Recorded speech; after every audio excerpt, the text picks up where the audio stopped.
Welcome into Dallas Mavericks. Today, I am your host, Harrison Graham. Be sure to hit that subscribe button because, well, the trade deadline is just around the corner. All right, to start today's show, could the Mavs be back in on a potential Myles Turner trade? Well, this is starting to circulate because, of course, Kristaps Porzingis is banged up again with a bone bruise. He will not play tonight against Oklahoma City, and I think it's possible he's out until after the All-Star break. Dallas now is down two of their top three scorers. Of course, Tim Hardaway. We'll talk about him later on in the show as well. And while reports surfaced from Mark Stein and others that Myles Turner was not expected to be in the mix for Dallas, maybe that changes. This was a prior quote from Stein just a couple of weeks ago saying the Mavericks have been frequently linked to a trade pursuit of Indiana's Myles Turner, but league sources say Dallas had already backed off on its interest even before Turner's foot injury and with its team already flourishing at number 5 overall in defensive efficiency. That was back a couple of weeks ago. Team's playing well, which it still is, but now KP's banged up, and I think what is happening here, while yes, sure, Myles Turner's a little banged up, he's not injury prone while KP is. And I think, once again, just a simple bone bruise for Porzingis, it just reminds us that while he's had a great season, this is just, once again, KP gets hurt. And so he's down. All of a sudden, you're like, well, these bigs suck behind him. So you could certainly use an upgrade there, especially as a rim protector. I mean, Dwight Powell's played some decent ball lately off the bench. Maxi Kleber has a role, but those guys aren't 35-minute-a-night caliber bigs like a Myles Turner is, right? Like KP is when he's healthy. Turner, while banged up at times this year, still played well, 13-7, shooting 51% from the floor. He also leads the league in blocks at about 3 per game, 2.8 to be exact.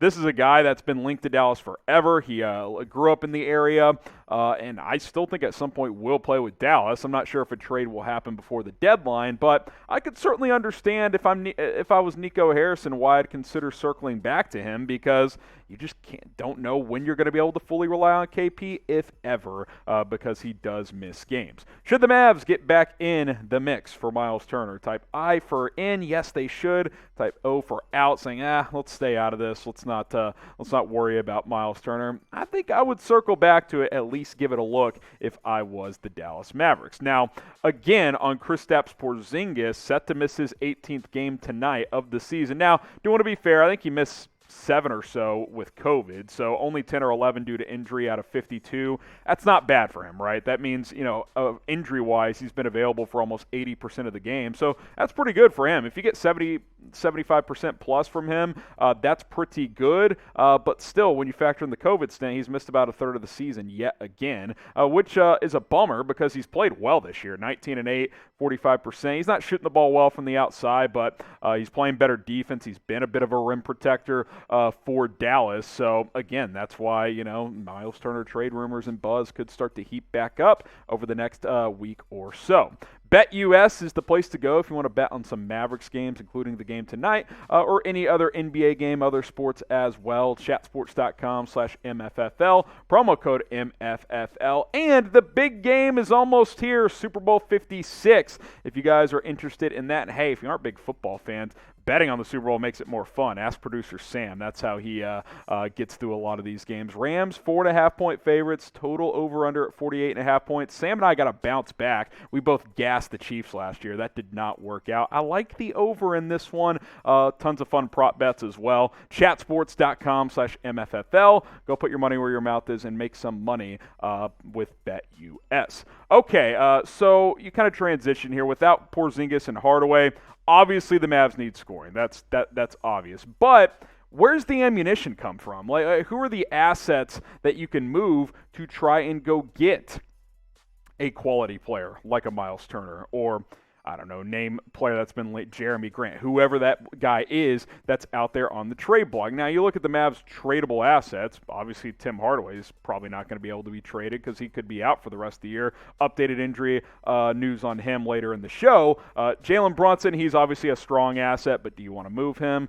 Because do you actually get better if you move him? I don't know. Dorian Finney-Smith, he's a free agent as well. He's on a cheap deal. I think there's going to be interest. Dwight Powell, Reggie Bullock for salary filler guys. They're playing better, but it's not like those guys are helping you get Myles Turner, I don't think. It's going to be tricky, man. The Hardaway injury really threw a wrench into things, in my opinion, in terms of how aggressive the Mavs can be at the trade deadline. It just makes it that much more difficult. Not necessarily because they were going to trade him, but it's the domino effect. It's like, okay, how good can we actually be this year if he's not available? Or if you didn't want to trade him, it's like twofold there. So it's tough. We'll see what the Mavs come up with. I think they could make a minor move, but I don't think they're going to bring in, a true number 3 or something like that.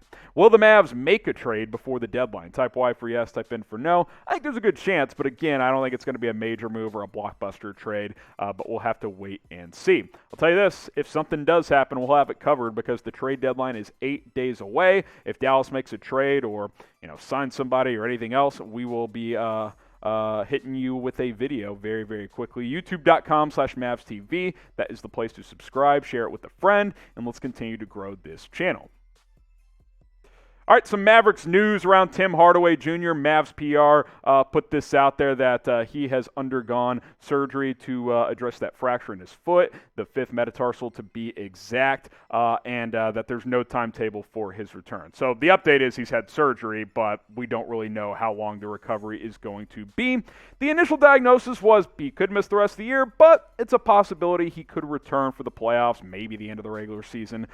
Who knows, as there's a couple of months left. A lot of that depends on, every body is different, right? It depends on how hard you attack the rehab, how things recover. You just never know. Sometimes these things take longer than others, so we'll just have to see how it plays out. I would imagine in a month or so we'll have some clearer update. Now, Tim Hardaway Jr. certainly wasn't having a career year by any means. His shooting splits were down, but you're still talking about a guy who can, on any given night go for 30 and can consistently, give you 14, 15 points a game. And not having that certainly hurts because, you paid him to kind of be your number 3 guy, and now he's unavailable, which obviously is a bummer. We talked about some of these guys when the initial injury dropped, some guys that could step up. You've seen Josh Green play a little more. Still not seeing Sterling Brown get much minutes. That signing's been a disappointment.